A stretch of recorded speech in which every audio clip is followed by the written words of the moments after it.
Welcome to our April event in our Planning Live series. Elaine Farquharson-Black, who is 2 today in Brodies years. Happy birthday, Elaine. She and I'm Alison, Polson, are colleagues in Brodies planning team, and we are absolutely delighted to welcome our guest, Barbara Cummins, today, who's the outgoing Director of Historic Environment Scotland and convener of the RTPI here. Recently, Barbara, I understand you've been designated a historic battlefield area. Maybe you'd like to kick off with some sort of explanation of that? Yes, thanks, and thanks for inviting me along to speak today. Interesting. Just having left full-time employment, I'm inclined to be still a little bit demob happy. So I'm hoping I can rein in my natural inclinations, and it's one of those that natural inclination that my staff reflected in designating me a battlefield as I left Historic Environment Scotland. So it's a tradition when people leave the organisation. We'll do something a little bit quirky. So we've listed people before and described them, as well-maintained, aesthetically attractive, historically interesting, that kind of thing. So clearly staff thought I was best designated a battlefield, and I can't possibly comment on why they thought that was the right thing. I'm sure half of your audience will be nodding in agreement that that probably was the right designation for me. Well, congratulations anyway. I'll hand over to Elaine. Thanks, Barbara, and thanks for joining us this afternoon. When we were chatting, obviously, about the topics that we were going to cover this afternoon, you suggested that we call this session "Why I Hate Listed Buildings," which, of course, as we've heard, is the outgoing, kind of director of heritage. It got my attention. I was thinking, oh my goodness. What guilty secret have you been harboring for the past 12 years in your position? But I thought before we kind of explore that it might be useful if you could maybe explain the process of listing and how buildings are listed. I'm particularly interested at the moment because we've just had 8 multi-storey tenement buildings listed in Aberdeen, category A listed buildings. So it's a big topic of how on earth, I think a lot of people going, how on earth have they been listed? So it'd be interesting to kind of know what criteria is applied. Sure. It's all written down, but it's a long and complex process. First of all, we don't go looking for stuff. People ask us. Now, in this particular instance, it was an individual who had an academic interest, but it's quite often it's ordinary members of the public, it's communities, it's people who are feeling something that's maybe under threat or undervalued, and they ask for it to be designated. Used to be years ago, Historic Scotland, as went around the countryside looking for things themselves. So there would be reviews of particular areas. Don't do that anymore. We're trying very much to respond to what people are looking for. So that can be from the development industry as well.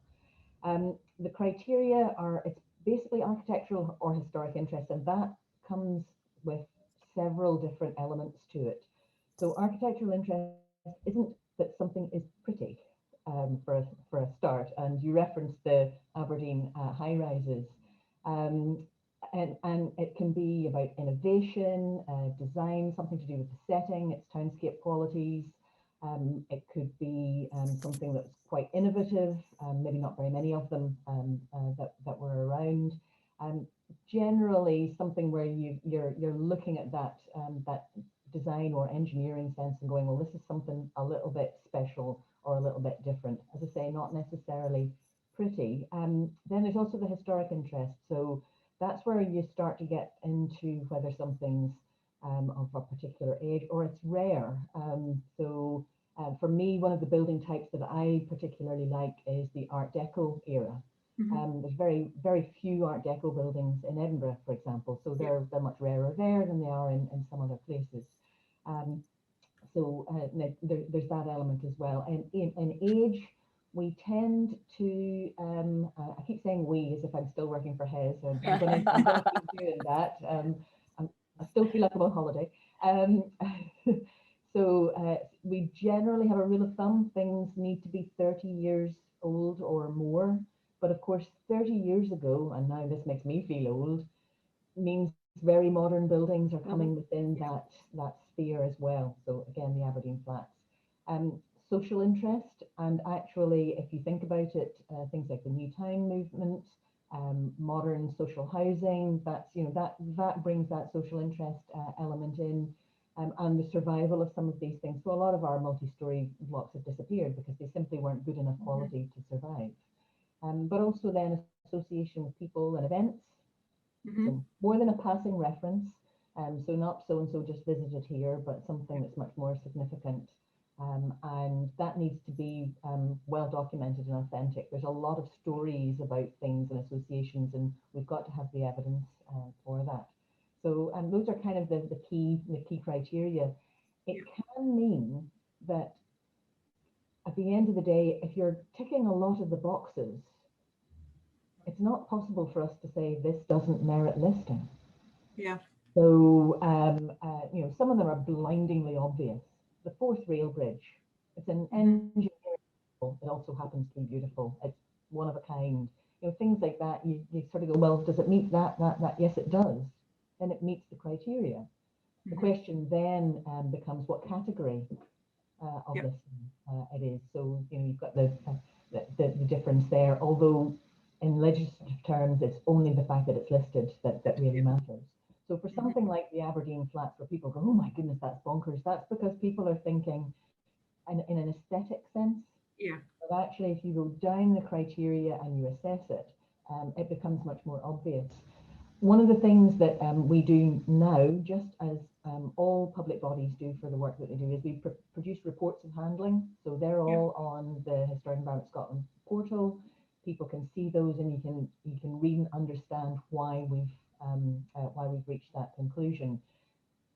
We've got a legacy, of course, of lots of older listings that sometimes are just one-liners, and it's not clear why our predecessors at that point in time thought it was significant. And you know, there really is no record of that. It's simply because the only thing that you need for a building to be listed is the statutory address. So sometimes from a legacy, that's all you've got. Whereas now you've got that clearer set out rationale. You don't have to like it, you don't have to agree with it, and that's why you can appeal against it.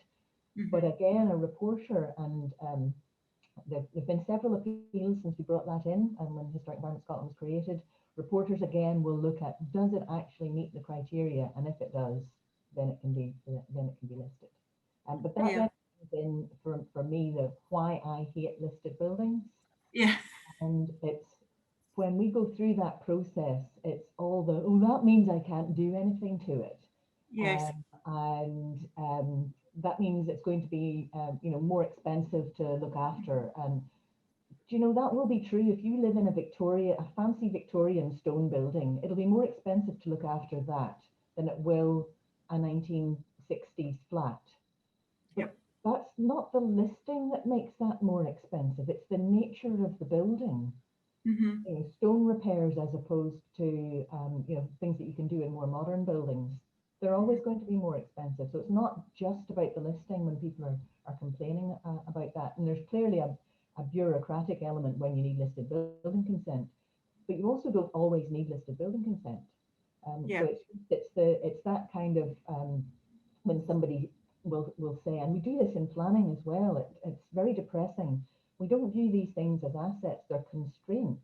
And we talk about things as constraints. Conservation areas, listing, natural designations, they're all constraints, they're not positive.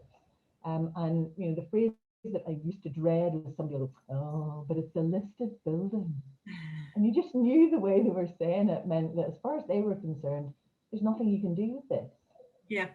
But, you know, 80% of what we will need in 2050 is already built, it's already there, and a lot of it will be, you know, listed. So of course you can adapt and reuse and do things to buildings. It just maybe requires a little bit of thought. Yeah, and I suppose that kind of leads me to, you know, thinking about post-COVID. You know, we've been talking about reinvigorating, you know, our town centres. We need to get people back in, you know, kind of living, working, you know, spending leisure time. And, you know, a lot of local authorities are looking at master plans for the city centres, and that they're often the conservation areas or where you might find the greatest number of listed buildings. So, you know, do you see that as a constraint on regeneration, or put another way, what are your kind of tips or suggestions, I suppose, for helping us to regenerate and still preserving the kind of historic environment? I think there's a lot of misconception about what listing ultimately means. So people think, well, if it's listed, that means you can't, you know, you can't do anything to it without the need for listed building consent. But the legislation is quite clear. It's only if it affects the character or appearance of the listed building. So it's what's special about it. Yeah. Does take me back to, do you understand what you're looking at, and the legacy of documentation that perhaps we have had in the past around buildings is not good in helping people with that. And so the more modern a listing, you'll be able to say, well, actually it's special because. So if its plan form is special, then maybe you can't knock 7 shades of you know what out of the interior to make it all open plan. But that won't be the case for a lot of buildings. A lot of retail buildings, for example, are very plain. There's not much left in those that's important. So it doesn't mean that you can't make physical alterations. So I think that, you know, the key thing with all of these things is having conversations about what you've got, what you want to try and achieve with it, because actually keeping buildings in use is the key thing. And you know, the most depressing thing is if somebody chooses to set aside the listed building because the unlisted building is seen as being easier to deal with. It might be a good point to ask a couple of the questions that have come in, Barbara. One of them is about the numbers of listed buildings. I mean, the way you're talking, there's obviously a lot of buildings that can be listed. Are there any limits on the numbers of examples of listed buildings? So, you know, you said you particularly like you've got a penchant for a particular type of building. So if everybody comes forward with them all over Scotland, would they all be listed, or are only 25 examples to be? We would never set a limit like that, but certainly you have to look at the best examples of things. There's a ballpark figure of listed buildings in Scotland at the minute of 47,000, so it's a bit more, a bit less. It changes on a daily 47,000. Yes. Wow. Now, think about it. That's because the statutory address is listed. So in the new town of Edinburgh, every flat is an individual listed building. So some of those are, you know, so it's not as I was going to say it's not as bad as it sounds. It's like I think they're bad. Sweeping. So, yes. So there's not a limit as such. There were a lot of listings that took place before conservation area designation. So there's a lot of listed buildings that maybe don't merit it now in terms of our thinking. So they're reviewed regularly. So a lot are taken off the list. When people ask, or when works are proposed and it's clear that it no longer would meet the criteria because our standards are higher. So I see somebody's also asked about what proportion of appeals against listing are successful. So far, none. So Hez has been successful in defending every single case. So I know there's no winners or losers in appeals, but we've won every one. So far. So far. But then the process is there to be challenged. So. You know, also still kind of looking, I suppose, at regeneration and you know, kind of existing buildings. Just reading through Housing to 2040, one of the parts of that is actually looking at the existing environment and reusing housing and those kind of things. What about climate change and, you know, sustainability, you know, energy efficiency? You know, the new builds have to have higher and higher standards. How do you go about retrofitting and making sure that we address, you know, kind of climate change for existing, you know, buildings, the listed buildings, the historic environment? Well, I suppose there's several things there. It's understanding the different building typologies that we've got, because you've got to respond to those. So you've you know, you've got a concrete frame building or a stone building, or you know, different kinds. So I think that's where people come a cropper, is it's applying sort of the same solutions to different building types. I live in a 1930s bungalow, and when I moved in, it had damp because the elderly couple who'd lived here before blocked up all the ventilation. Yeah. So there's a difference between ventilation and drafts. So we dealt with the drafty windows, but we unblocked all the things that had been blocked up. So the building performs much better. We've insulated it. So there's, it's each building requires a different solution, and it's not really any different to listed buildings to others. Don't ask me about windows, because I'm not going there, because that is the most divisive topic on the planet. There's always solutions. People don't always like those solutions, and that can be one where actually it is more expensive to deal with a listed building in some of the things that you have to do, because you simply can't carry out the works without the consents.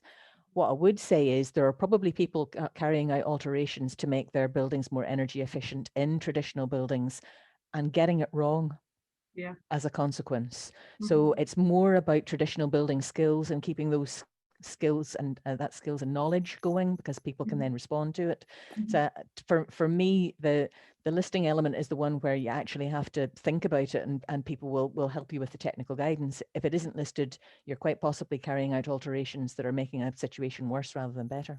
Yeah. Do you still get grant funding? I remember being in a flat in Aberdeen West End and got grant funding to replace my windows because they had to be, the timber sash and case.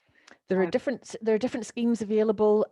Quite often it'll be through Conservation Area Regeneration Scheme grants, and that will support both commercial and domestic properties within those areas. Doesn't tend to be just because something's listed, it tends to be more of an area-based scheme these days rather than individual. Historic Environment Scotland does provide grants for certain projects, but it's quite a high bar. So something like a domestic scheme is unlikely to be successful. The competition's fierce. And Aberdeen Union Street's got the kind of conservation area scheme, at the moment, again, to try to encourage, proprietors to improve the outside of the building. The most depressing thing for me is actually that we know people simply don't look after their properties. Whether it's listed or not is neither here nor there. We've got Historic Environment Scotland has a climate change team that's looking very actively at how you meet the modern standards in all properties. And they're apocryphal stories of people who had buckets collecting drips from roofs and paying £20,000 for a new kitchen. So you leave the bucket catching the drip, but you put in your new kitchen. I think there's a very odd relationship with property ownership in this country, and a lot of people simply don't look after the asset that they've got. It's the external fabric is secondary to the internal, to what you're seeing and living in. It's one I always think it's really sad when you walk past and there's all the things growing out of the chimneys, or the gutterings, or all of those. And then over time that impacts on the internals, because you get kind of water ingress and all those kind of things. So I suppose that kind of takes us to that extra layer that we talked about of needing listed building consent or conservation area consent if you are seeking to do changes that require it. Do you have any advice for both sides, both for the local authorities and for applicants, in terms of making those applications, or without naming any names, any common mistakes or things that you can talk about that you've seen? Well, I think the automatic assumption that something will need consent. So first of all is what are you looking at, and what's the impact that you're having on it, and actually does that constitute development that needs consent? And quite often people don't ask those very basic questions. So I know when I worked for Edinburgh City Council, there were a lot of things where we didn't take applications for works to listed buildings, to all works for listed buildings. Of course, they take a lot of applications for those, but there's a lot of things that people can do without consent. And that's about understanding what you're looking at and the impact of the works that you're having. And that then goes for if you need consent as well. Do you actually understand what you've got and the interventions that you're making? What is it that's special about a building? And that sometimes calls into question, actually, should it be listed? Okay, yeah. And it's a question worth asking, and private consultants and the development industry is very good at being on the front foot when it comes to major schemes, and approaching us and going, we've got a listed building here. Should it be listed? Is it the right category? Can you review it? And HES will do that, because actually understanding what you've got, first of all, is the most important thing. So even in reviewing that, getting a little bit more information on what makes it special and what it is that you've then got to take account of is the most important thing. The thing that universally used to piss me off was that folk would at a later stage say, oh, this doesn't merit listing. Well, if you thought that in the first place, why didn't you get the listing reviewed? Yes. So don't challenge the designation unless you're prepared to ask the question up front about whether or not it should be listed. Yeah, yeah. So we've talked about city centres and regeneration, and applying for permission for your own properties. What about local place plans? Have you got any thoughts about, obviously community now looking at having to produce a local place plan, and they might have an area that's got lots of listed buildings in, or it is a conservation area, and the natural thing might be, don't change it, kind of keep it at that, like that forever, preserve it. And kind of any thoughts about that? Yes, and I think one of the things that we get from communities a lot is looking to add to what's listed in particular. And I think critically looking at what matters in your area as part of that process could be good on both fronts. So there will be things that matter to a local community that would never meet the criteria for national designation. But that's not to say that in a local place plan, you shouldn't set out that this park, this building, this last remaining post box, whatever, matters to us for whatever reason. But I think in using the guidance that will undoubtedly come out, and I would hope it would follow the way that HES does its own designation, is, why does it matter? What's important about it? What makes it part of, and what's significant about this place? Would also, in a way, make communities think about, well, why is it that the things that we have that are designated are important to us? And can they accommodate change rather than that means no change? Because actually, again, sustaining uses, there are lots of buildings where the original purpose for those buildings has disappeared. Things like local bank closures, or post offices, or retail units. So, thinking about what will keep them alive as well in terms of what's key to them. So I see it as being potentially a positive process if it's handled in the right way. How they're going to be resourced so that people get the sort of the knowledge transfer to help them do that, I think that's going to be really important, and that's something that RTPI Scotland has said in particular, because if you leave a community to its own devices, then maybe it could simply be about the negative. We want to stop development rather than managing change. I think that's obviously having the funds for local place plans is a big concern, generally, because I think the suggestion is it's going to cost something like £15,000 or £15,000 to do a local place plan. So yeah, it is, and having that expertise that's needed, to kind of pull it together. I suppose I can see there's a number of kind of questions going in. I was just thinking there when you were saying there about about changes of use. Have you got anything that's the most innovative reuse? Can you think of a most innovative use? When you were talking about banks, or you're talking about things that they've reused, mostly they seem to end up here. Churches tend to be pubs now. That seems to be the common one. Any other? Although it's surprising how many churches change hands and a different denomination goes in and it remains a church, which is quite encouraging as well. Innovative reuse. One of the difficulties of just thinking about that at churches is because the interior is listed, and then nowadays it's better not to have the fixed pews, so that you can use it more as a multi-space, but you then have to get the listed building consent to remove the pews and do all of that aspect. Yes, and that can be quite controversial in some where they're really special, but there's an awful lot of very ordinary pews out there, if I can dare to suggest that, I have our family pew from our church, and believe it or not, the font where I was christened. Oh, wow. In my house. All very Pride and Prejudice, Elaine. I take it you have them with consent. That Yeah. you didn't just walk I in and didn't take them go in. away. Oh dear, no, it's really hard to think of something that that I thought, ooh, that's clever, because as soon as somebody does something innovative, other people copy it. Yeah. So who'd have thought a pub in a church whenever we were young and growing up, but actually now that's, as you say, that's de rigueur. That's what people do. Mm-hmm. Yeah. The couple of things from me before we're going to turn to the questions. I suppose, looking back on your time, sort of Environment Scotland, what do you regard as either your or the biggest success? What are you most proud of?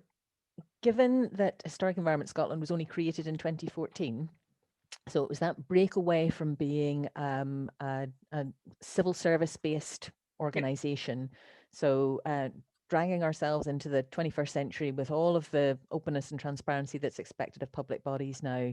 So it's got to be the creation of the Historic Environment Policy for Scotland.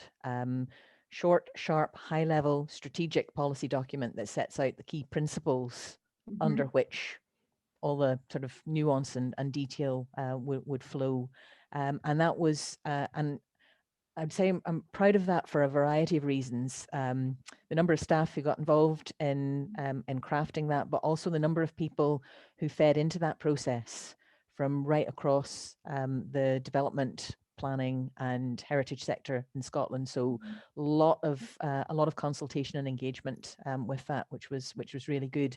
And that flew out from the What's Your Heritage campaign that we ran, where we just asked ordinary folk what they thought of what we did, what they thought of the historic environment in Scotland. And, we got some fairly undiluted comments, if I can put it that way, and not all of them complimentary, and that's all useful. And do you think there's been a change in the approach of the officers? I can think of one, I deal a lot obviously with Mike Scott, actually coming out to the property, and we were literally kind of piecing out how it was to do with an extension of a conservatory of all things, and it was to get something that worked for both the client, but that he felt was also respecting the character of the building, and making sure that we got, which I thought was great. It's that collaboration and planning that we look for. Does that happen quite a lot?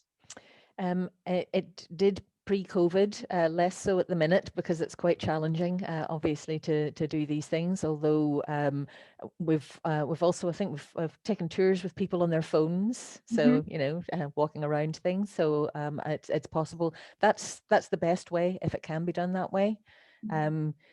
Equally, if something's a no, being clear up front and saying this isn't on, I think is helpful as well, rather than stringing people on. Sometimes that's what we're there for. Don't object to very many things, but when we do, hopefully that's also clear, and folk know how to deal with that. Doesn't always carry the weight with the local authority as well. So we appreciate that it's our advice that we're giving, because we're not the decision maker. Yeah. So one final question for me before Alison takes other questions. Both you've established that you don't actually hate listed buildings, that was just, it was more the kind of constraint. So do you have a favourite listed building or a favourite historic area that you like to visit? I don't really have a favourite listed building, but when people ask me what my favourite monument is, I had a fantastic holiday where I did the North Coast 500 before it was called the North Coast 500. I actually did it twice before it was called that. So there weren't traffic jams of camper vans. And there's a monument that's up in Caithness called the Grey Cairns of Campster. And they're fantastic. They were consolidated by the Ministry of Works years ago, so it's they're not necessarily entirely authentic, but they're just at the side of the road. You pull off the lay-by and you can go in, and there's little crawl spaces into these cairns. It can be a bit damp, and then you come out into the sort of little cavernous space inside, and it's just amazing to think of the age and the engineering of these things. It doesn't cost anything to visit. They're just there at the side of the road, and I just think they're really special. Well, that's nice, but you now need to have an electric vehicle. Do you know what to do? The North Coast 500, you've got to rent. Leave your car at the start and Right. Cycle, Elaine, cycle.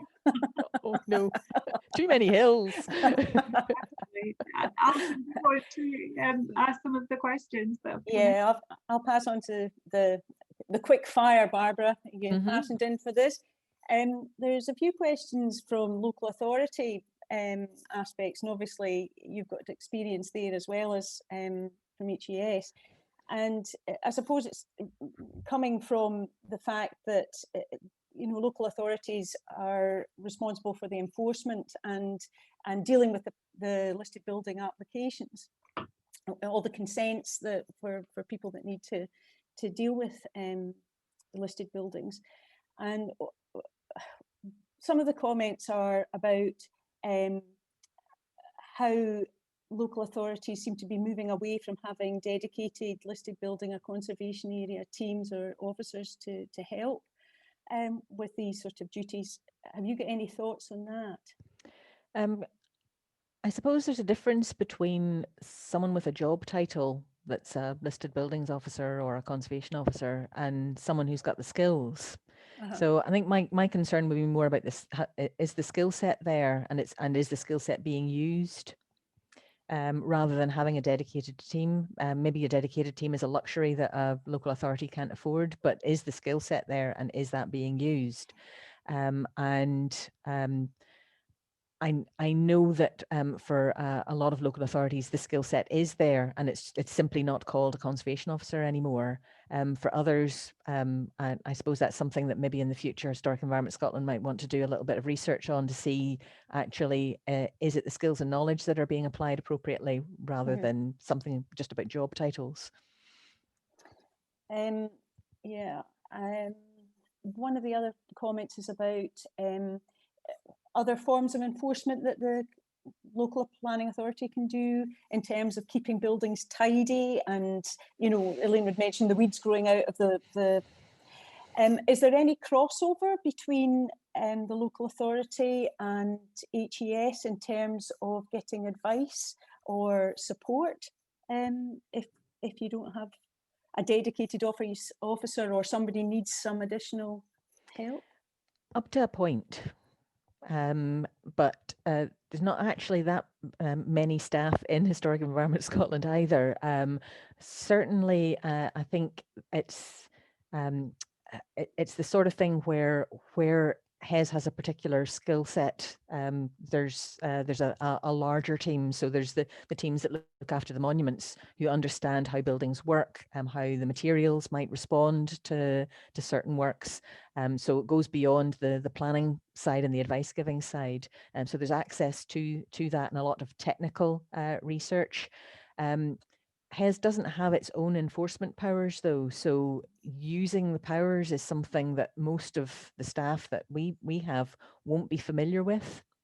Actually, that's I think where the networks that there were pre-COVID were really useful, where we could bring people together and they'd be sharing knowledge about how to do things. So some who have more experienced officers who've undertaken things like compulsory purchase or served notices on properties and then share that. And there's a really strong enforcement officer network in Scotland that shares that as well. And we're part of that because we are an enforcing authority for scheduled monuments. Yeah. So we can share knowledge there. I think it is as much about sharing knowledge as anything. And I would say we've not been smart enough at using the digital technology. So it's taken quite a long time for everybody to get used to doing their day job online. That goes for ourselves as well as planning authorities. So there's got to be a better way of providing forums where people can just, share experience. Ask a question. I've got this thing. Has anybody ever had to deal with this before? And how do you do it? Would be the way to go. and this is slightly on a tangent. There are some questions about really the designations. Now, I know HES doesn't really deal with the World Heritage designation in Edinburgh, but obviously it has an effect. It's a protective effect. Mhm.